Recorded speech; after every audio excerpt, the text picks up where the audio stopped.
नाल जिहड़ा ना अपना जायज़ शाह भी जिहड़े असीं रखने आ। लेकिन फायदा तो जावां दा एड्डा खास कोई नहीं हुण जिहड़ा महंगाई दा दौर जा रहा। लेकिन ऐ असीं रखने बद्ध बना दें छोटे जा बेच दईए जां मसलन कसाइयां नूं दे दईए जां दुद्ध ना पियाईए इन्हां नूं।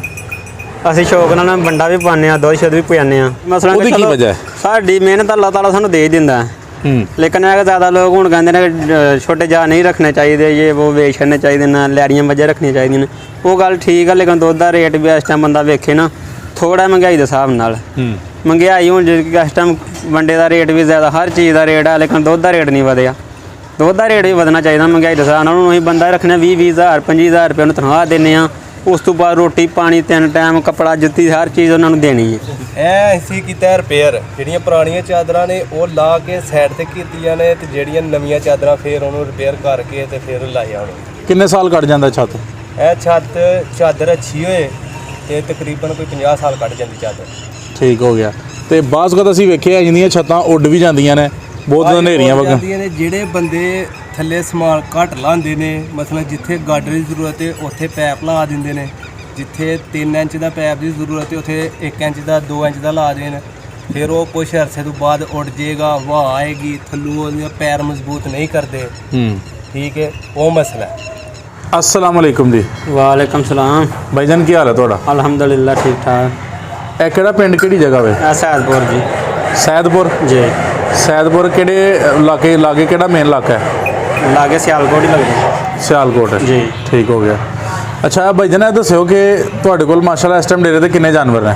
साढ़े को माशाल्लाह जानवर है को 30 ਤੋਂ 35 छोटे मोटे। 30 ਤੋਂ 35 ਜਾਨਵਰ ਨੇ जी। ਇਹਦੇ ਵਿੱਚ ਛੋਟੇ ਜਾਪ ਆ ਗਏ ਵੀ? जी। ਅੱਛਾ, ਛੋਟੇ ਜਾਪ ਆ ਗਏ ਤੁਹਾਡੇ ਸਾਰੇ ਇਧਰੋਂ ਵੀ ਨਜ਼ਰ ਜਿਹੜੇ ਆਉਂਦੇ ਨੇ ਪਏ। हाँ जी। ਤੇ ਇਹ ਵੀ ਟੋਟਲ ਕਿੰਨੇ ਦੱਸੇ ਰੇ? 30 ਤੋਂ 35 ਡੰਗਰ ਹਨ माशाल्लाह साढ़े।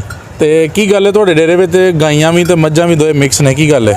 ਵੈਸੇ ਕਾਰੋਬਾਰ ਵੀ ਹੈ, ਕੋਈ ਸਾਨੂੰ ਸ਼ੌਂਕ ਹੈ ਗਾਈਆਂ ਦਾ ਵੀ, ਨਾਲ ਜਿਹੜਾ ਨਾ ਆਪਣਾ ਜਾਇਜ਼ ਸ਼ਾਹ ਵੀ ਜਿਹੜੇ ਅਸੀਂ ਰੱਖਣੇ ਆ। ਲੇਕਿਨ ਫਾਇਦਾ ਤਾਂ ਜਾਵਾਂ ਦਾ ਐਡਾ ਖਾਸ ਕੋਈ ਨਹੀਂ ਹੁਣ ਜਿਹੜਾ ਮਹਿੰਗਾਈ ਦਾ ਦੌਰ ਜਾ ਰਿਹਾ। ਲੇਕਿਨ ਇਹ ਅਸੀਂ ਰੱਖਣੇ ਵੱਧ ਬਣਾ ਦੇਂ ਛੋਟੇ ਜਾ ਵੇਚ ਦਈਏ ਜਾਂ ਮਸਲਨ ਕਸਾਈਆਂ ਨੂੰ ਦੇ ਦਈਏ ਜਾਂ ਦੁੱਧ ਨਾ ਪਿਆਈਏ ਇਹਨਾਂ ਨੂੰ। ਅਸੀਂ ਸ਼ੌਕ ਨਾਲ ਵੰਡਾ ਵੀ ਪਾਉਂਦੇ ਹਾਂ, ਦੁੱਧ ਸ਼ੁੱਧ ਵੀ ਪਿਆਉਂਦੇ ਹਾਂ। ਜੀ, ਤੁਸੀਂ ਦੱਸ ਰਹੇ ਹੋ ਕਿ ਅਸੀਂ ਜਾਨਵਰਾਂ ਦੀ ਬਚਾਉਣ ਵਾਸਤੇ ਰੱਖੇ ਨੇ। ਹਾਂਜੀ, ਮਸਲਨ ਉਹਦੀ ਕੀ ਵਜ੍ਹਾ ਹੈ? ਸਾਡੀ ਮਿਹਨਤ ਅੱਲਾਹ ਤਾਲਾ ਸਾਨੂੰ ਦੇ ਦਿੰਦਾ। ਲੇਕਿਨ ਇਹ ਜ਼ਿਆਦਾ ਲੋਕ ਹੁਣ ਕਹਿੰਦੇ ਨੇ ਛੋਟੇ ਜਾ ਨਹੀਂ ਰੱਖਣੇ ਚਾਹੀਦੇ, ਇਹ ਉਹ ਵੇਚ ਛੱਡਣੇ ਚਾਹੀਦੇ ਨੇ, ਲੈੜੀਆਂ ਮੱਝਾਂ ਰੱਖਣੀਆਂ ਚਾਹੀਦੀਆਂ ਨੇ। ਉਹ ਗੱਲ ਠੀਕ ਹੈ, ਲੇਕਿਨ ਦੁੱਧ ਦਾ ਰੇਟ ਵੀ ਇਸ ਟਾਈਮ ਬੰਦਾ ਵੇਖੇ ਨਾ ਥੋੜ੍ਹਾ ਮਹਿੰਗਾਈ ਦੇ ਹਿਸਾਬ ਨਾਲ ਮਹਿੰਗਾਈ ਹੁਣ ਇਸ ਟਾਈਮ ਵੰਡੇ ਦਾ ਰੇਟ ਵੀ ਜ਼ਿਆਦਾ, ਹਰ ਚੀਜ਼ ਦਾ ਰੇਟ ਹੈ, ਲੇਕਿਨ ਦੁੱਧ ਦਾ ਰੇਟ ਨਹੀਂ ਵਧਿਆ। ਦੁੱਧ ਦਾ ਰੇਟ ਵੀ ਵਧਣਾ ਚਾਹੀਦਾ ਮਹਿੰਗਾਈ ਦੇ ਹਿਸਾਬ ਨਾਲ। ਉਹਨੂੰ ਅਸੀਂ ਬੰਦਾ ਰੱਖਣਾ 20,000 25,000 ਰੁਪਏ ਉਹਨੂੰ ਤਨਖਾਹ ਦਿੰਦੇ ਹਾਂ। ਉਸ ਤੋਂ ਬਾਅਦ ਰੋਟੀ ਪਾਣੀ 3 ਟਾਈਮ, ਕੱਪੜਾ ਜੁੱਤੀ ਹਰ ਚੀਜ਼ ਉਹਨਾਂ ਨੂੰ ਦੇਣੀ ਹੈ। ਲੇਕਿਨ ਇਹ ਵੇਗਾ ਜਾ ਜੂ ਨਾ ਰੱਖੀ ਨੇ ਰੋਖਾ ਭਾਰਾ ਟਾਈਮ ਆਉਂਦਾ ਵਿੱਚੋਂ ਕੋਈ ਦੇ ਦੂਗਾ ਆਪਣਾ ਕੰਮ ਚਲਾ ਲਈ ਤਾਂ ਯਾਨੀ ਇਸ ਟਾਈਮ ਪੂਰਾ ਹੁੰਦਾ ਪਿਆ ਕੰਮ? ਪੂਰਾ ਪੂਰੀ ਨਾ ਮਹਿੰਗਾਈ ਦੇ ਹਿਸਾਬ ਨਾਲ ਦੁੱਧ ਦਾ ਵੀ ਰੇਟ ਹੋਏ ਨਾ, ਫਿਰ ਚਲੋ ਦੁੱਧ ਦਾ ਰੇਟ ਜਿਸ ਤਰ੍ਹਾਂ ਮਹਿੰਗਾਈ ਵੱਧਦੀ ਹੈ ਪੀ ਔਰ ਆਉਣ ਵਾਲੇ ਵਕਤ 'ਚ ਵਧਣੀ ਵੀ ਹੈ। ਹਾਂਜੀ, ਉਸ ਹਿਸਾਬ ਨਾਲ ਦੁੱਧ ਦਾ ਵੀ ਰੇਟ ਹੋਣਾ ਚਾਹੀਦਾ ਨਾ। ਤੁਹਾਡੀ ਨਜ਼ਰ 'ਚ ਇਸ ਟਾਈਮ ਕਿੰਨਾ ਦੁੱਧ ਦਾ ਰੇਟ ਹੋਏ ਤੇ ਫਿਰ ਗੁਜ਼ਾਰਾ ਹੋ ਸਕਦਾ? ਸਾਡੇ ਹਿਸਾਬ ਨਾਲ ਇਸ ਟਾਈਮ ਜਿਹੜਾ 150 ਦੇ ਅੱਗੇ 150 ਤੱਕ ਹੋਣਾ ਚਾਹੀਦਾ। 160 ਤੁਸੀਂ ਕਿੰਨਾ ਦਿੰਦੇ ਪਏ? ਸਾਡੇ ਕੋਲ ਤਾਂ ਦੁੱਧ ਹੀ ਲਾਈ ਜਾਂਦੇ ਜਾਂ 100 ਤੋਂ ਥੱਲੇ ਤਕਰੀਬਨ 100 ਤੱਕ। ਤੇ ਤੁਸੀਂ ਦੁੱਧ ਨੂੰ ਨਾ ਦਵੋ, ਤੁਸੀਂ ਆਪ ਹੀ ਹੁਣ ਅਸੀਂ ਘਰ ਕੰਮ ਕਰੀਏ ਕਿ ਦੁੱਧ ਲੈ ਕੇ ਜਾਈਏ ਤੇ ਬੰਦਾ ਨਹੀਂ ਕਰਾ ਸਕਦੇ। ਬੰਦੇ ਕਿਤੇ ਮਹੀਨਾ ਲਾਇਆ 10 ਦਿਨ ਲਾਏ, ਕਦੇ 2 ਮਹੀਨੇ ਲਾਏ, ਉਹ ਫਿਰ ਉਹ ਕਾਰੋਬਾਰ ਤੇ ਨਾ ਚੱਲਦਾ। ਬੰਦਾ ਮਹੀਨਾ ਦੁੱਧ ਲੈ ਕੇ ਜਾਏ, ਕੋਈ ਨਾ ਬੰਦਾ ਜਾਏ। ਯਾਨੀ ਕਿ ਜਿਹੜਾ ਬੰਦਾ ਫਾਰਮਰ ਹੈ ਉਹਦੀ ਮਜਬੂਰੀ ਬਣ ਗਈ ਹੈ ਦੁੱਧ ਨੂੰ ਦੁੱਧ ਦੇਣਾ। ਹਾਂਜੀ, ਮਜਬੂਰੀ ਹੈ। ਤੇ ਜਿਹੜੇ ਲੋਕ ਆਪ ਹੀ ਵੇਚਦੇ ਨੇ ਉਹ ਬਸ ਵਾਰੇ 'ਚ ਨੇ। ਉਹ ਵਾਰੇ 'ਚ ਹੀ ਹੋਣੇ, ਉਹ 10 ਵੀ ਵੱਧ ਵੇਚਦੇ ਨੇ। ਤੇ ਯਾਰ ਅਸੀਂ ਤਾਂ ਸੁਣਿਆ ਕਿ ਦੁੱਧ ਵੀ ਹੁਣ 100 ਰੁਪਏ ਤੋਂ ਚੁੱਕਦਾ ਪਿਆ। ਚੁੱਕਦਾ, ਲੇਕਿਨ ਉਹ ਹੀ ਨਾ 95 ਹੋ ਗਏ, 100 ਹੋ ਗਿਆ। ਹੁਣ ਜਿਹੜਾ ਮੱਝ ਗਾਈ ਦਾ ਨਾ ਉਹ ਦੁੱਧ ਹੀ 100 ਦਾ ਨਹੀਂ ਲੈਂਦਾ, ਮੱਝ ਦਾ ਖਾਲੀ ਲਾ ਜਾਂਦਾ 100 ਦਾ। ਹਾਂਜੀ, ਤੇ ਗਾਂ ਦਾ ਜਿਹੜਾ 80 ਤੋਂ ਥੱਲੇ ਹੀ ਖੜਦੇ ਨੇ, 80 85 ਦੇ ਅੱਗੇ ਪਿੱਛੇ ਵਾ। ਠੀਕ ਹੈ, ਮੇਰਾ ਸਵਾਲ ਫਿਰ ਉਹੀ ਹੈ ਕਿ ਜ਼ਿਆਦਾ ਗਾਈਆਂ 'ਚ ਫਾਇਦਾ ਕਿ ਜ਼ਿਆਦਾ ਮੱਝਾਂ 'ਚ? ਫਾਇਦਾ ਜ਼ਿਆਦਾ ਦੁੱਧ ਵਿੱਚ ਹੀ, ਦੁੱਧ ਦਾ ਰੇਟ ਹੋਏ ਤੇ। ਹੁਣ ਜੇ ਦੇਖਿਆ ਜਾਏ ਨਾ ਤਾਂ ਗਾਈਆਂ 'ਚ ਹੈ ਕਿ ਜ਼ਰਾ ਦੁੱਧ ਸ਼ੁੱਧ ਵਿੱਚ ਜਾ ਵੀ ਜਲਦੀ ਤਿਆਰ ਹੋ ਜਾਂਦੇ ਨੇ। ਉਂਝ ਵੀ ਦੁੱਧ ਸ਼ੁੱਧ ਮੱਝਾਂ ਨਾਲੋਂ ਕੋਈ 2-4 ਸਿਰ ਵੱਧ ਹੀ ਦਿੰਦੀਆਂ ਨੇ। ਠੀਕ ਹੋ ਗਿਆ। ਤੁਹਾਡੇ ਕੋਲ ਕਿੰਨੀਆਂ ਗਾਵਾਂ ਤੇ ਕਿੰਨੀਆਂ ਮੱਝਾਂ ਨੇ? ਸਾਡੇ ਕੋਲ ਮਾਸ਼ਾਅੱਲਾ 10 ਮੱਝਾਂ ਨੇ ਤੇ 5 ਗਾਵਾਂ ਨੇ। 5 ਗਾਵਾਂ ਨੇ। ਤੇ ਗਾਵਾਂ ਦਾ ਕਿੰਨਾ ਕੁ ਦੁੱਧ ਤੁਹਾਡੇ ਲਈ ਦਾ ਹੋ ਰਿਹਾ? ਗਾਵਾਂ ਦਾ ਮਾਸ਼ਾਅੱਲਾ 30 ਸਿਰ ਦੁੱਧ ਹੋ ਰਿਹਾ। ਤੇ ਮੱਝਾਂ ਦਾ? ਮੱਝਾਂ ਦਾ ਤਕਰੀਬਨ ਨਾ ਵਿੱਚ ਜ਼ਿਆਦਾ ਸੂਣ ਵਾਲੀਆਂ ਨੇ, 4-5 ਮੱਝਾਂ ਦੁੱਧ ਦਿੰਦੀਆਂ, ਬਾਕੀ ਸੂਣ ਵਾਲੀਆਂ। ਤੇ ਅੱਗੋਂ ਜਦੋਂ ਸਟਾਲਾ ਵੱਧ ਜਾਣਾ ਜਾਂ ਫਿਰ ਮੱਝਾਂ ਸਾਰੀਆਂ ਲਹਿਰੀਆਂ ਹੋ ਜਾਂਦੀਆਂ ਨੇ, ਫਿਰ ਕਿੰਨਾ ਦੁੱਧ ਹੋ ਜਾਂਦਾ ਮੱਝਾਂ ਦਾ? ਉਦੋਂ ਮਾਸ਼ਾਅੱਲਾ ਹੋ ਜਾਂਦਾ ਕੋਈ 2-2.5 ਮਣ ਮੱਝਾਂ ਦਾ, ਕੋਈ 2 ਮਣ ਗਾਵਾਂ ਦਾ ਵੀ ਹੋ ਜਾਂਦਾ। 2 ਮਣ ਗਾਵਾਂ ਦਾ ਹੋ ਜਾਂਦਾ। ਠੀਕ ਹੈ। ਤੇ ਜਦੋਂ ਦੁੱਧ ਸਾਰੇ ਜਾਨਵਰ ਆਪਣੇ ਰੁੱਤ ਤੇ ਆਈ ਜਾਂਦੇ ਨੇ ਫਿਰ ਤੇ ਨੁਕਸਾਨ ਨਹੀਂ ਇਸ ਕੰਮ 'ਚ? ਮਸਲਨ ਕਿ ਜਦੋਂ ਮੌਸਮ ਸਹੀ ਹੋਏ, ਪੱਠਾ ਛੱਟਾ ਆਮ ਹੋਏ, ਹਾਂਜੀ ਫੇਰ ਨਹੀਂ ਸਾਡਾ ਨੁਕਸਾਨ ਕੋਈ ਮਹਿਸੂਸ ਹੁੰਦਾ। ਹੂੰ ਜਿਹੜੇ ਅੱਜ ਕੱਲ੍ਹ ਦੇ ਦਿਨ ਇਹਨਾਂ ਮਸਲਨ ਹਰ ਚੀਜ਼ ਪੱਲਿਆਂ ਪੈਣ ਡਈ ਹੈ। ਆ ਜਿਹੜੇ ਪੂਰੇ ਸਾਲ 'ਚ ਜਿਹੜੇ ਨਾ 2-3-4 ਮਹੀਨੇ ਜਿਹੜੇ ਨਾ ਠੀਕ ਹੈ। ਇਹ ਪੱਲਿਆਂ ਖਾਂਦੇ ਨੇ ਹਿਸਾਬ ਨਾਲ। ਤੇ ਬਾਅਦ ਚ ਵਾਰੇ ਨਾਰੇ ਤੇ ਕਰ ਛੱਡਦੇ ਨਾ, ਬਾਅਦ 'ਚ ਤੇ ਹੋ ਜਾਂਦਾ ਨਾ ਪੂਰਾ ਕੰਮ। ਠੀਕ ਹੋ ਗਿਆ। ਹਾਂਜੀ। ਅੱਛਾ ਇਹ ਦੱਸੋ ਕਿ ਤੁਹਾਡੇ ਕੋਲ ਟੋਟਲ ਕਿੰਨੀ ਜਗ੍ਹਾ ਤੁਸੀਂ ਕਵਰ ਕੀਤੀ ਹੈ? ਤਕਰੀਬਨ ਸਾਡੇ ਕੋਲ ਜਗ੍ਹਾ ਮੇਰੇ ਅੰਦਾਜ਼ੇ ਨਾਲ ਤਕਰੀਬਨ ਕੋਈ ਕਨਾਲ ਤੋਂ ਘੱਟ ਹੋਣੀ 18-20 ਮਰਲੇ। ਤੇ ਪੂਰਾ ਹੋ ਜਾਂਦੀ ਹੈ, ਯਾਨੀ ਇੱਥੇ ਕੋਈ ਮਸਲਾ ਤਾਂ ਨਹੀਂ ਐਨੇ ਜਾਨਵਰਾਂ ਦਾ? ਨਹੀਂ ਕੋਈ ਮਸਲਾ ਨਹੀਂ ਹੈ। ਜਗ੍ਹਾ ਮਸਲਨ ਸੋਹਣੀ ਬਣੀ ਹੈ, ਥੱਲੇ ਸੋਰ ਲੱਗਾ ਆ, ਸ਼ੈੱਡ ਬਣਿਆ, ਹੌਦੀ ਬਣੀ ਹੈ ਪਾਣੀ ਵਾਲੀ, ਹਰ ਚੀਜ਼ ਬਣੀ ਹੈ, 2 ਬਰਾਂਡੇ ਬਣੇ ਨੇ, ਤੂੜੀ ਵਾਲਾ ਗੋਦਾਮ ਬਣਿਆ। ਮਾਸ਼ਾਅੱਲਾ। ਤੁਹਾਨੂੰ ਕਿੰਨੀ ਦੇਰ ਹੋ ਗਈ ਕੰਮ ਕਰਦੇ ਆ? ਮੈਂ ਤਕਰੀਬਨ ਮਾਸ਼ਾਅੱਲਾ ਜਦੋਂ ਉਹ ਸਾਂਭੀ ਸੀ ਆਪਣੀਆਂ, ਉਹ ਸੰਭਾਲਣ ਨਾਲ ਹੀ ਮੈਂ ਬੂਰ ਆਉਣ ਲੱਗ ਪਿਆ। ਕੋਈ ਬਾਹਰ ਬੂਰ ਤਾਂ ਨਹੀਂ ਗਏ ਕਿਤੇ? ਨਹੀਂ ਕਿਤੇ ਵੀ ਨਹੀਂ ਗਏ। ਸਕੂਲ ਛੱਡਿਆ ਤੇ ਫਿਰ ਤੇ ਬਿਲਕੁਲ ਹੀ ਹੱਥੀ। ਸਹੀ ਹੋ ਗਿਆ। ਤੇ ਕਿੰਨਿਆਂ ਤੋਂ ਸ਼ੁਰੂ ਕੀਤਾ ਹਜੇ ਤੇ ਕਿੰਨਿਆਂ ਤੇ ਪਹੁੰਚ ਗਏ ਹੋ? ਤਕਰੀਬਨ ਉਦੋਂ ਸਾਡੇ ਕੋਲ 8-10 ਡੰਗਰ ਹਨ, 10-12 ਛੋਟੇ ਮੋਟੇ। ਹੁਣ ਤੁਹਾਡੇ ਕੋਲ ਮਸਲਾ ਤੇ ਕਿ 40 ਦੇ ਡੰਗਰ ਹੁਣ ਤਾਂ ਫਿਰ ਮਾਸ਼ਾਅੱਲਾ ਛੋਟੇ ਜਾ ਪਾ ਕੇ। ਇਹ ਸ਼ੈੱਡ ਜਿਹੜਾ ਤੁਸੀਂ ਬਣਵਾਇਆ ਹੈ, ਹਾਂਜੀ, ਇਹ ਤੁਸੀਂ ਕਿਉਂ ਮਤਲਬ ਲੋਹੇ ਦਾ ਸ਼ੈੱਡ ਕਿਉਂ ਪ੍ਰੈਫਰ ਦਿੱਤੀ ਹੈ ਤੁਹਾਨੂੰ? ਇਹ ਲੋਹੇ ਦਾ ਸ਼ੈੱਡ ਅਸੀਂ ਇਸ ਵਾਸਤੇ ਬਣਾ ਰਹੇ ਹਾਂ ਕਿ ਚਲੋ ਮਹਿੰਗਾਈ ਬਹੁਤ ਜ਼ਿਆਦਾ ਹੈ। ਇੱਟ ਦਾ ਵੀ ਰੇਟ ਜ਼ਿਆਦਾ, ਮਿਸਤਰੀਆਂ ਦੀ ਦਿਹਾੜੀਆਂ ਅੱਗੇ ਪਿੱਛੇ, ਲਟਰ ਪਟਰ ਸੀਮੈਂਟ ਦਾ ਵੀ ਰੇਟ ਹੈ, ਉਹ ਬੜਾ ਖਰਚਾ ਪੈਂਦਾ। ਇਹਦਾ ਵੀ ਇਸ ਟਾਈਮ ਰੇਟ ਹੈ, ਲੇਕਿਨ ਉਹਦੇ ਨਾਲ ਥੋੜਾ ਰਿਆਤ ਪੈਂਦਾ। ਰਿਆਤ ਪੈਂਦਾ, ਲੇਕਿਨ ਗਰਮੀਆਂ 'ਚ ਗਰਮੀ ਤੋਂ ਹੀ ਜਾਂਦਾ ਨਾ। ਗਰਮੀਆਂ ਸਾਡਾ ਮਾਲ ਬਾਹਰ ਟੁੱਟ ਜਾਂਦਾ, ਤਵੀ ਤਾਂ ਸਾਰਾ ਦਿਨ ਹੁੰਦਾ ਫਿਰਦਾ ਟੁੱਟਦਾ। ਠੀਕ ਹੋ ਗਿਆ। ਨਾ ਨੂੰ ਸ਼ਾਮ ਨੂੰ 4 ਵਜੇ ਆਉਂਦੀ ਨੂੰ ਜੀ ਠੰਡਾ ਹੋ ਜਾਂਦਾ। ਉਂਝ ਵੀ ਰਾਤ ਨੂੰ ਪੱਠੇ ਖਲਾ ਕੇ ਬਾਹਰ ਕੱਢ ਦੇਈਦੇ। ਠੀਕ ਹੈ, ਯਾਨੀ ਇਹ ਸਰਦੀਆਂ 'ਚੋਂ ਤੁਹਾਨੂੰ ਤਰੇਲ ਤੋਂ ਵੀ ਬਚਾਏਗਾ। ਸਰਦੀਆਂ 'ਚ ਅਸੀਂ ਤਾਂ ਬਾਸ਼ ਨਹੀਂ, ਤਰਪਾਲ ਸਿਆਲ ਸਕੂਨ ਨਾਲ ਕਰ ਲੈ, ਫੇਰ ਵੀ ਠੰਡਾ ਹੁੰਦਾ ਹੈ, ਕੋਈ ਮਸਲਾ ਨਹੀਂ ਹਨ। ਠੀਕ ਹੈ, ਯਾਨੀ ਅਗਰ ਕੋਈ ਬੰਦਾ ਇਸ ਤਰ੍ਹਾਂ ਦਾ ਵੀ ਸ਼ੈੱਡ ਬਣਾਏ, ਉਹਨੂੰ ਮੈਨੇਜ ਕਰੇ ਤਾਂ ਕੰਮ ਚੱਲ ਸਕਦਾ? ਚੱਲ ਸਕਦਾ, ਕਿਉਂ ਨਹੀਂ ਚੱਲ ਸਕਦਾ। ਠੀਕ ਹੁਣ ਆਮ ਬਣਾਉਂਦੇ ਨੇ ਲੋਕ, ਨਾਲ ਵੇਲੀ ਵਾਲਾ ਸਾਡੇ ਵਾਲ ਵੇਖ ਕੇ ਬਣਵਾਇਆ। ਅੱਛਾ, ਹਾਂਜੀ, ਠੀਕ ਹੋ ਗਿਆ। ਤੁਹਾਡੇ ਕੋਲ ਮਿਸਤਰੀ ਵੀ ਮੌਜੂਦ ਨੇ ਇੱਥੇ ਜਿਹੜੇ ਸ਼ੈੱਡ ਬਣਾ ਰਹੇ ਨੇ। ਇਹ ਕਾਰੀਗਰ ਨੇ। ਇਹ ਜਿਹੜਾ ਸ਼ੈੱਡ ਜਨਾਬ ਮਿਸਤਰੀ ਸਾਹਿਬ ਤੁਸੀਂ ਬਣਾ ਕੇ ਦਿੱਤਾ, ਕਿੰਨਾ ਖਰਚਾ ਆ ਜਾਂਦਾ ਤੇ ਕਿੰਨੀ ਲੰਬਾਈ ਚੌੜਾਈ ਦੇ? ਅਸੀਂ ਸ਼ੈੱਡ ਬਣਾਇਆ ਜਿਹੜਾ ਪਹਿਲਾਂ, ਉਹਦੀ ਲੰਬਾਈ ਹੈ 60 ਫੁੱਟ ਅੱਛਾ, ਤੇ ਇਸ ਤਰ੍ਹਾਂ 14 ਫੁੱਟ। ਉਹਦੇ 'ਚ ਉਹਨਾਂ ਨੇ ਡੰਗਰ ਰੱਖਣੇ ਨੇ ਭਾਜੀ 20 ਤੋਂ 25 ਡੰਗਰ ਉਹਦੇ 'ਚ ਆਣੇ ਨੇ। ਠੀਕ ਹੈ, ਉਹਦਾ ਖਰਚਾ ਤਕਰੀਬਨ ਕੋਈ ਪੌਣੇ 2 ਲੱਖ ਰੁਪਏ ਖਰਚਾ ਜਿਹੜਾ ਉੱਤੇ ਆਇਆ। ਅੱਛਾ ਜੀ। ਤੇ ਜਿਹੜਾ ਇਹਨਾਂ ਦਾ ਵੇ, ਇਹ ਅਸੀਂ ਕੀਤਾ ਰਿਪੇਅਰ। ਜਿਹੜੀਆਂ ਪੁਰਾਣੀਆਂ ਚਾਦਰਾਂ ਨੇ ਉਹ ਲਾ ਕੇ ਸਾਈਡ ਤੇ ਕੀਤੀਆਂ ਨੇ, ਤੇ ਜਿਹੜੀਆਂ ਨਵੀਆਂ ਚਾਦਰਾਂ ਫੇਰ ਉਹਨੂੰ ਰਿਪੇਅਰ ਕਰਕੇ ਤੇ ਫਿਰ ਲਾਇਆ ਉਹਨੂੰ। ਕਿੰਨੇ ਸਾਲ ਕੱਢ ਜਾਂਦਾ ਛੱਤ? ਇਹ ਚਾਦਰ ਅੱਛੀ ਹੋਏ ਤੇ ਤਕਰੀਬਨ ਕੋਈ 50 ਸਾਲ ਕੱਢ ਜਾਂਦੀ ਚਾਦਰ। ਠੀਕ ਹੋ ਗਿਆ। ਤੇ ਬਾਅਦ ਕਦ ਅਸੀਂ ਵੇਖਿਆ ਇੰਨੀਆਂ ਛੱਤਾਂ ਉੱਡ ਵੀ ਜਾਂਦੀਆਂ ਨੇ, ਬਹੁਤ ਹਨੇਰੀਆਂ ਵਗਾਂ। ਜਿਹੜੇ ਬੰਦੇ ਥੱਲੇ ਸਮਾਨ ਘੱਟ ਲਾਉਂਦੇ ਨੇ, ਮਤਲਬ ਜਿੱਥੇ ਗਾਡਰ ਦੀ ਜ਼ਰੂਰਤ ਹੈ ਉੱਥੇ ਪੈਪ ਲਾ ਦਿੰਦੇ ਨੇ, ਜਿੱਥੇ 3 ਇੰਚ ਦਾ ਪੈਪ ਦੀ ਜ਼ਰੂਰਤ ਹੈ ਉੱਥੇ 1 ਇੰਚ ਦਾ 2 ਇੰਚ ਦਾ ਲਾ ਦੇਣ। ਫਿਰ ਉਹ ਕੁਛ ਅਰਸੇ ਤੋਂ ਬਾਅਦ ਉੱਡ ਜਾਏਗਾ, ਹਵਾ ਆਏਗੀ, ਥੱਲੋਂ ਉਹਦੀਆਂ ਪੈਰ ਮਜ਼ਬੂਤ ਨਹੀਂ ਕਰਦੇ। ਠੀਕ ਹੈ, ਉਹ ਮਸਲਾ ਹੈ। ਤੇ ਗਰਮ ਸਰਦ ਦਾ ਕੀ ਇਲਾਜ ਕਰੀਏ? ਇਹ ਹੁਣ ਸਰਦੀ ਆਣੀ ਹੈ, ਇਹ ਲੋਹਾ ਇਹਨੇ ਠੰਡਾ ਹੋਣਾ, ਇਹਦੇ ਉੱਤੇ ਪਰਾਲੀ ਭਾਂਦੇ ਨੇ, ਕੋਈ ਉੱਥੋਂ ਕੋਈ ਚੀਜ਼ ਵੱਢ ਕੇ ਕਾਨੇ ਕੂਨੇ ਉਹ ਪਾ ਲੈਂਦੇ ਨੇ, ਸਰੂਟ ਵਗੈਰਾ। ਠੀਕ ਹੈ, ਉਹ ਗਰਮ ਹੁੰਦਾ। ਤੇ ਗਰਮੀਆਂ ਦੇ ਵਿੱਚ ਵੀ ਉਹ ਠੰਡਾ ਹੋ ਜਾਂਦਾ ਭਾਜੀ। ਜਿਹੜੀ ਅਗਰ ਉੱਤੇ ਸੁੱਟਿਆ ਹੋਏ ਉਹਦਾ ਕੋਈ ਨੁਕਸਾਨ ਨਹੀਂ, ਉਹ ਗਰਮੀਆਂ 'ਚ ਠੰਡਾ ਹੁੰਦਾ ਤੇ ਸਰਦੀਆਂ 'ਚ ਗਰਮ ਹੁੰਦਾ। ਠੀਕ ਹੋ ਗਿਆ। ਕਿੰਨੇ ਤੁਸੀਂ ਜਾਨਵਰ ਦੱਸਿਆ ਜਿਹੜਾ ਇਹਨਾਂ ਦਾ ਸ਼ੈੱਡ ਬਣਿਆ, ਇਹਦੇ 'ਚ ਕਿੰਨੇ ਜਾਨਵਰ ਆ ਸਕਦੇ ਨੇ? ਇਹਦੇ ਵਿੱਚ ਇਹਨਾਂ ਦੇ ਤਕਰੀਬਨ ਕੋਈ 10 ਜਾਨਵਰ ਆ ਸਕਦੇ। ਤੇ ਜਿਹੜਾ ਉਹਨਾਂ ਦਾ ਬਣਾਇਆ ਜੋ ਉਹਦੇ ਕਿੰਨੇ?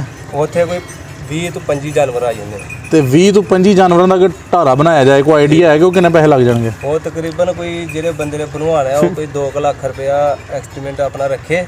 ਉਸ ਤੋਂ ਕੋਈ 10-20 ਹਜ਼ਾਰ ਜ਼ਿਆਦਾ ਵੀ ਹੋ ਸਕਦਾ ਹੈ, ਕੋਈ 10-20 ਹਜ਼ਾਰ ਘੱਟ ਵੀ ਸਕਦਾ। ਨਹੀਂ ਸ਼ੈੱਡ ਤੋਂ ਇਲਾਵਾ ਦੂਸਰਾ ਪੱਕਾ ਢਾਰਾ, ਉਹ ਬਾਂਸ ਬੜੇ ਮਹਿੰਗੇ ਜੇ, ਉਹਦੇ ਤੇ ਭਾਜੀ ਬਹੁਤ ਜ਼ਿਆਦਾ ਖਰਚਾ ਹੈ। ਇੱਟ ਜਿਹੜੀ 14-15 ਹਜ਼ਾਰ ਤੋਂ ਹਜ਼ਾਰ ਹੈ।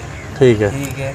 ਉਸ ਤੋਂ ਬਾਅਦ ਮਿਸਤਰੀ ਦੀ ਦਿਹਾੜੀ 1500 ਰੁਪਏ, ਮਜ਼ਦੂਰ ਦੀ ਦਿਹਾੜੀ ਜਿਹੜੀ ਉਹ 1000 ਰੁਪਏ। ਇਹ ਤੁਸੀਂ ਸਮਝਦੇ ਹੋ ਕਿ ਡਬਲ ਖਰਚਾ ਆ ਸਕਦਾ? ਡਬਲ ਤੋਂ ਵਧ ਜਾਂਦਾ। ਨਾਲੇ ਆਦਾ ਇੱਕ ਫਾਇਦਾ ਡੰਗਰ ਵਾਲੇ ਬੰਦੇ ਨੂੰ, ਕਦੇ ਪੁੱਟ ਕੇ ਇੱਧਰ ਕਰ ਲਿਆ ਤੇ ਕਦੇ ਇੱਧਰ ਕਰ ਲਿਆ, ਇਹਦਾ ਇਹ ਫਾਇਦਾ। ਠੀਕ ਹੋ ਗਿਆ। ਨੁਕਸਾਨ ਨਹੀਂ, ਇਸ ਤੋਂ ਇਹ ਜ਼ਿਆਦਾ ਲੋਕ ਇਹ ਲਵਾਉਂਦੇ ਨੇ ਸ਼ੈੱਡ।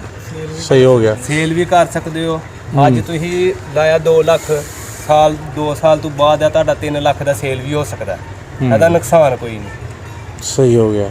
ਔਰ ਅਗਰ ਇਹਨੂੰ ਕਲਰ ਕਰਤਾ ਜਾਏ ਤਾਂ ਇਹਦੀ ਉਮਰ ਹੋਰ ਵੱਧ ਜਾਂਦੀ ਹੈ। ਕਲਰ ਇਹਨੂੰ ਕੋਈ 2 ਸਾਲ ਬਾਅਦ ਤਕਰੀਬਨ ਇਹਦਾ ਜਿਹੜਾ ਅਸੂਲ ਹੈ ਉਹ 2 ਸਾਲ ਬਾਅਦ ਇਹਦਾ ਕਲਰ ਹੋਣਾ ਚਾਹੀਦਾ। ਹਰ ਨਵੇਂ ਸੀਜ਼ਨ ਤੋਂ ਪਹਿਲਾਂ ਕਲਰ ਹੋ ਕੇ ਇਹਦੀ ਇੱਕ ਜ਼ਿੰਦਗੀ ਬੁਨਿਆਦ ਜ਼ਿਆਦਾ ਹੋ ਜਾਂਦੀ ਹੈ। ਠੀਕ ਹੋ ਗਿਆ। ਜ਼ਬਰਦਸਤ ਜੀ, ਤੁਸੀਂ ਮਿਸਟਰ ਸਾਹਿਬ ਨੇ ਸਾਰਾ ਆਈਡੀਆ ਦੇ ਦਿੱਤਾ ਹੈ। ਹਾਂਜੀ। ਔਰ ਤੁਸੀਂ ਆਪਣੀ ਬਚਤ ਕੀਤੀ ਹੈ ਤੇ ਲੋਕਾਂ ਨੂੰ ਵੀ ਕੀ ਮਸ਼ਵਰਾ ਦਵੋਗੇ ਕਿ ਲਵਾਉਣਾ ਚਾਹੀਦਾ ਕਿ ਨਹੀਂ ਲਵਾਉਣਾ ਚਾਹੀਦਾ? ਕਿਉਂ ਨਹੀਂ ਲਵਾਉਣਾ ਚਾਹੀਦਾ? ਹੁਣ ਲੋਕੀ ਕਈ ਮਾਰੇ ਲੋਕ ਨੇ ਵਿੱਚ ਬਰਾਂਡਾ ਨਹੀਂ ਬਣਾ ਸਕਦੇ, ਕਾਈ ਕਾਨਾ ਬਾਂਸ ਲਿਆਉਂਦੇ ਨੇ, ਫਿਰ ਜ਼ਲੀਲ ਹੁੰਦੇ ਨੇ ਸਾਰਾ ਸਿਆਲ। ਜਿੱਲੇ ਨੇਰੀ ਆਈ ਕਿਤੇ ਉੱਡ ਗਿਆ, ਇੱਧਰ ਨੂੰ ਗਿਆ, ਕਿਤੇ ਉੱਧਰ ਨੂੰ ਗਿਆ, ਉਹ 4 ਪੈਸੇ ਲਾ ਕੇ ਸ਼ੈੱਡ ਬਣਾ ਲੈਣਾ ਆਪਣੇ ਸਕੂਨ ਨਾਲ। ਔਰ ਇਹਦਾ ਜਿਹੜਾ ਨਾ ਚੋਣ ਦਾ ਵੀ ਕੋਈ ਐਡਾ ਨਹੀਂ, ਕੋਈ ਮਸਲਾ ਹੀ ਨਹੀਂ। ਪਾਣੀ ਦਸਤੀ ਥੱਲੇ ਆ ਜਾਣਾ, ਬਾਰਿਸ਼ ਪੈਣੀ ਹੈ ਪਾਣੀ ਥੱਲੇ, ਬਾਰਿਸ਼ ਰੁਕਣੀ ਹੈ ਉੱਤੇ ਪਾਣੀ ਹੋਣਾ ਹੀ ਨਹੀਂ ਇਹਦੇ। ਠੀਕ ਹੋ ਗਿਆ। ਅੱਛਾ, ਤੁਹਾਡੇ ਡੇਰੇ ਤੇ ਮੈਂ ਵੇਖਿਆ ਜਾਵਾਂ ਦੀ ਤਾਦਾਦ ਬਹੁਤੀ ਹੈ, ਜਾ ਕਿਸ ਤਰ੍ਹਾਂ ਬਚਾਉਂਦੇ ਹੋ? ਅਕਸਰ ਲੋਕ ਸ਼ਿਕਾਇਤ ਕਰਦੇ ਨੇ ਜਾ ਮਰ ਗਏ। ਪਹਿਲੇ ਵੀ ਇਹ ਗੱਲ ਦੱਸੀ ਹੈ ਕਿ ਜਾ ਅਸੀਂ ਇਸ ਵਾਸਤੇ ਬਚਾਉਂਦੇ ਹਾਂ, ਇੱਕ ਤੇ ਲੋਕੀ ਦੇ ਦਿੰਦੇ ਨੇ ਬਾਈ ਜਾਨ ਛਡਾਓ ਇਹਦੇ ਕੋਲ। ਮੈਂ ਪੁੱਛਿਆ ਕਿਸ ਤਰ੍ਹਾਂ ਬਚਾਉਂਦੇ ਹੋ?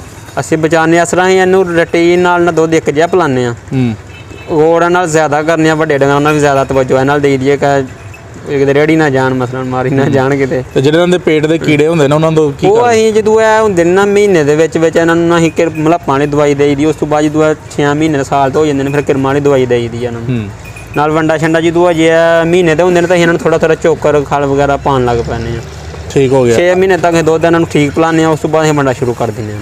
6 ਮਹੀਨੇ ਤੱਕ ਤੁਸੀਂ ਇਹਨਾਂ ਨੂੰ ਕਿੰਨਾ ਦੁੱਧ ਰੱਖਦੇ ਹੋ? ਤਕਰੀਬਨ 3 ਮਹੀਨੇ ਇਹਨਾਂ ਨੂੰ 2 ਥਣ ਪਿਲਾਉਂਦੇ ਆ, ਪਿਛਲੇ ਅਗਲੇ ਕੱਟੀ ਹੋਏ ਜਾਂ ਕੱਟਾ ਹੋਏ ਅਗਲੇ। ਉਸ ਤੋਂ ਬਾਅਦ ਅਸੀਂ ਇਹਨਾਂ ਦਾ 1.5 ਥਣ 1 ਥਣ 1.5 ਥਣ ਤਕਰੀਬਨ ਇਹਨਾਂ ਨੂੰ ਸਾਲ ਤੱਕ ਅਸੀਂ ਮਾਸ਼ਾਅੱਲਾ ਕੱਟਾ ਵੇਖ ਲਓ, 1 ਸਾਲ ਦਾ ਕੱਟਾ ਜੀ ਮਾਸ਼ਾਅੱਲਾ। ਇਹ ਬੱਚੀ ਵੀ ਮਾਸ਼ਾਅੱਲਾ ਸਾਲ ਦੀ ਹੈ। ਇਹ ਹੁਣ ਲਿੱਸੇ ਹੋਏ ਨੇ ਮੌਸਮ ਦੀ ਵਜ੍ਹਾ ਤੋਂ, ਪਰਾਲੀ ਸ਼ਰਾਲੀ ਇਹਨਾਂ ਨੇ ਖਾਧੀ ਹੈ।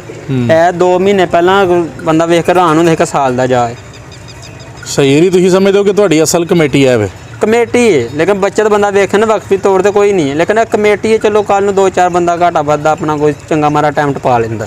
ਚਲੋ ਇਹ ਤਾਂ ਤੁਸੀਂ ਓਵਰਆਲ ਗੱਲ ਦੱਸ ਦਿਓ ਨਾ ਪਏ। ਹਾਂਜੀ, ਲੇਕਿਨ ਤੁਸੀਂ ਸੱਚੀ ਗੱਲ ਦੱਸਣੀ ਹੈ ਕਿ ਜ਼ਾਹਰ ਹੈ ਇਸ ਕੰਮ ਵਿੱਚ ਬੱਚਤ ਹੈ ਤਾਂ ਤੁਸੀਂ ਕਰਦੇ ਹੋ ਨਾ ਪਏ। ਨਹੀਂ ਬੱਚਤ ਹੈ ਹੀ ਜੀ। ਮਸਲਨ ਕਿ ਉਹੀ ਤੁਹਾਨੂੰ ਮੈਂ ਦੱਸਿਆ ਨਾ, ਹੁਣ 2-4 ਮਹੀਨੇ ਪੂੜ ਜਾਂ ਘਟ ਗਏ ਮਸਲਨ ਤੋਂ ਫਿਰ ਵੰਡੀ ਵਾਲਿਆਂ ਨਾਲ ਦੁਹਾਰ ਸ਼ੁਹਾਰ ਕਰ ਲਿਆ। ਉਹ ਸਾਨੂੰ ਵੱਡੀ ਬੱਚਤ ਹੈ ਕਿ ਸਾਡੀ ਆਪਣੀ ਪੈਲੀ ਜਿਹੜੀ ਨਾ ਕੋਈ 2 ਕਿੱਲੇ ਹੈ, ਕੋਈ 4 ਕਿੱਲੇ ਠੇਕੇ ਦੀ ਲਈ ਜੇ, ਸਾਨੂੰ ਬਚਾਉਂਦੀ ਉਹ। ਜੇ ਅਸੀਂ ਮਸਲਨ ਸਾਰੇ ਮਾਲ ਨੂੰ ਪੱਠੇ 12 ਮਹੀਨੇ ਮੁੱਲ ਲਿਆ ਕੇ ਪਾਣੇ ਹੋਣ ਫਿਰ ਤੇ ਕੋਈ ਨਹੀਂ ਬਚਿਆ। ਠੀਕ ਹੋ ਗਿਆ, ਠੀਕ ਹੋ ਗਿਆ। ਤੇ ਐਂਡ ਤੇ ਕੀ ਮਸ਼ਵਰਾ ਦੇਵੋਗੇ ਜਿਹੜੇ ਲੋਕ ਇਸ ਕਾਰੋਬਾਰ ਵਿੱਚ ਆਉਣਾ ਚਾਹੁੰਦੇ ਨੇ, ਕੰਮ ਕਰਨਾ ਚਾਹੁੰਦੇ ਨੇ ਔਰ ਸਮਝਦੇ ਨੇ ਅਸੀਂ ਘਰ ਬਹਿ ਕੇ 2 ਘੰਟੇ ਸੁਬਹ ਕੰਮ ਕੀਤਾ, ਕੋਈ ਘੰਟਾ ਡੇਢ ਦੁਪਹਿਰੀ ਪੱਠੇ ਵੱਢ ਲਿਆਂਦੇ, 2 ਘੰਟੇ ਸ਼ਾਮੀ ਤੇ ਆਪਣਾ ਬਾਕੀ ਜਿਹੜਾ ਨਾ 17-18 ਘੰਟੇ ਅਸੀਂ ਸਕੂਨ ਕੀਤਾ, ਉਹਨਾਂ ਨੂੰ ਕੀ ਕਹਿਣਾ ਚਾਹੋਗੇ ਕਿ ਉਹ ਕਿੰਨੇ ਕੰਮ? ਉਹ ਫਿਰ ਆਹੀ ਕਰ ਸਕਦੇ ਨੇ ਕਿ ਡੰਗਰ ਉਨੇ ਕੁ ਰੱਖ ਲੈਣ 2-4 ਹੀ ਜਿਨ੍ਹਾਂ ਨੂੰ ਸਾਂਭ ਸਕਣ। ਹੁਣ ਅਸੀਂ ਮਾਸ਼ਾਅੱਲਾ 35-40 ਡੰਗਰ ਰੱਖੇ ਨੇ, 2 ਬੰਦੇ ਅਸੀਂ, ਇੱਕ ਮੈਂ ਇੱਕ ਮੁਲਾਜ਼ਮ, ਮੇਰੇ ਵਾਲਾ ਸਾਹਿਬ ਨੇ ਨਾਲ। ਲੇਕਿਨ ਵੱਡਾ ਭਾਈ ਵੀ ਹੈ, ਉਹ ਹੋਰ ਛੋਟੀਆਂ ਮੋਟੀਆਂ ਦੌੜਾਂ ਅੱਗੇ ਪਿੱਛੇ, ਉਹਦਾ ਤਾਂ ਅੱਧਾ ਟਾਈਮ ਹੀ ਨਹੀਂ ਲੱਗਦਾ। ਤੇ ਜੇ ਹੁਣ ਅਸੀਂ ਬੰਦਾ ਨਾ ਹੋਵੇ, ਸਾਡਾ ਦਿਨ ਰਾਤ ਇੱਥੇ ਹੀ ਹੁੰਦਾ ਹਿਸਾਬ ਨਾਲ। ਠੀਕ ਹੋ ਗਿਆ। ਦਿਨ ਰਾਤ ਸਾਡਾ ਇੱਕ ਹੀ ਹੁੰਦਾ। ਜੇ ਮੁਲਾਜ਼ਮ ਬੰਦੇ ਕਿੰਨੇ ਰੱਖੇ ਨੇ? ਮੁਲਾਜ਼ਮ ਇਸ ਟਾਈਮ ਇੱਕ ਹੈ, ਕਦੀ ਜਦੋਂ ਕੰਮ ਦੇ ਦਿਨ ਆਉਂਦੇ ਨੇ 2 ਵੀ ਰੱਖ ਲੈਂਦੇ, ਤੂੜੀਆਂ 'ਚ ਪਰਾਲੀਆਂ 'ਚ 2 ਵੀ ਰੱਖ ਲੈਂਦੇ। ਤੁਹਾਡਾ ਘੱਟ ਤੋਂ ਘੱਟ ਦੁੱਧ ਕਿੰਨਾ ਡੇਰੇ ਦਾ ਹੁੰਦਾ ਪਿਆ ਤੇ ਜ਼ਿਆਦਾ ਤੋਂ ਜ਼ਿਆਦਾ ਦਿਨ ਚੰਗੇ ਹੋਣ ਕਿੰਨਾ ਹੁੰਦਾ? ਇਸ ਟਾਈਮ ਦੁੱਧ ਸਾਡਾ 2.5 ਮਣ ਹੋ ਰਿਹਾ।